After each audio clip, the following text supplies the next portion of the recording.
पोटका विधायक संजीव सरदार ने शुक्रवार को जमशेदपुर प्रखंड अंतर्गत घाघीडीह और बागबेड़ा पंचायत में 4 योजनाओं का शिलान्यास किया। विधायक ने पूर्वी घाघीडीह पंचायत के बेड़ाढीपा में जाहिरथान की 4 दीवारी निर्माण कार्य का शिलान्यास किया। इसके बाद मध्य घाघीडीह पंचायत गिदी झोपड़ी में धुमकुड़िया भवन का निर्माण, पश्चिम बागबेड़ा पंचायत के शिवधाम कॉलोनी में गोपाल ओझा के घर से पवन सेठी के घर तक पथ का निर्माण, पश्चिम बागबेड़ा पंचायत के प्रधानटोला में धुमकुड़िया भवन निर्माण का शिलान्यास किया। विधायक ने बताया कि चुनाव के दौरान उन्होंने जो वादा जनता से किया था वह धीरे धीरे पूरा करने का प्रयास कर रहे हैं। जगह जगह विकास का कार्य हो रहा है जो लगातार जारी रहेगा। इस अवसर पर बहादुर किस्कू, डॉक्टर टुडू, पूर्णिमा मल्लिक, जगत मार्डी, मिर्जा हांसदा, मानिक मल्लिक समेत अन्य मौजूद थे।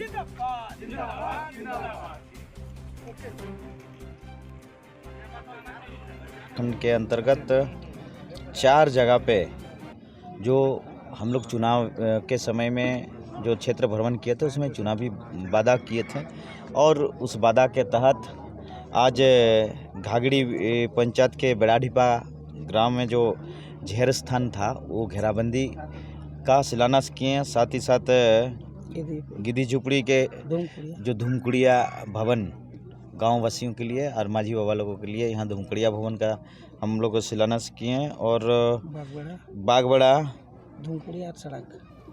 बागबेड़ा पंचायत के प्रधानटोला में धुमकुड़िया भवन और बागबेड़ा के शिव धाम कॉलोनी में फेवर ब्लॉक जो चुनावी वादा था उस चुनावी वादा को हम लोग देखते हुए सारे आज शिलान्यास किया गया है और हमें लगता है कि आने वाला दिन में जहाँ जहाँ जैसे जैसे ज़रूरत है और वैसे स्थान को चिन्हित करते हुए हम लोग लोगों तक पहुँचे विकास का किरण पहुँचाएंगे।